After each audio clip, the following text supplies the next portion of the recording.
Hello friends, welcome to my YouTube channel. ಇವತ್ತಿನ ವಿಡಿಯೋದಲ್ಲಿ Indian Institute of Management Bengaluru ನೇಮಕಾತಿ 2024ರ ಮಾಹಿತಿಯನ್ನು ನೋಡೋಣ. ಹುದ್ದೆ ಹೆಸರು ಕನ್ಸಲ್ಟೆಂಟ್. ಒಟ್ಟು ಹುದ್ದೆಗಳು 1. ವಿದ್ಯಾರ್ಥಿ ಯಾವುದೇ ಮಾನ್ಯತಾ ಪಡೆದ ಮಂಡಳಿಯಿಂದ ಅಥವಾ ವಿಶ್ವವಿದ್ಯಾಲಯದಿಂದ ಪದವಿಯನ್ನು ಪೂರ್ಣಗೊಳಿಸಿರಬೇಕು. ವಯೋಮಿತಿ ಅಧಿಸೂಚನೆ ಪ್ರಕಾರ ವಯೋಮಿತಿಯನ್ನು ಹೊಂದಿರಬೇಕು. ಅರ್ಜಿ ಶುಲ್ಕ ಯಾವುದೇ ಅರ್ಜಿ ಶುಲ್ಕ ಇರುವುದಿಲ್ಲ.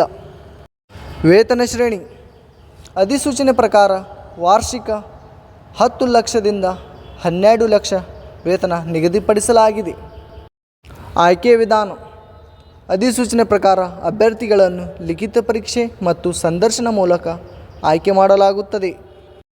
ಪ್ರಮುಖ ದಿನಾಂಕಗಳು: ಆನ್ಲೈನ್ನಲ್ಲಿ ಅರ್ಜಿ ಸಲ್ಲಿಸುವ ಪ್ರಾರಂಭ ದಿನಾಂಕ 18/6/2024. ಆನ್ಲೈನ್ನಲ್ಲಿ ಅರ್ಜಿ ಸಲ್ಲಿಸುವ ಕೊನೆಯ ದಿನಾಂಕ 3/7/2024.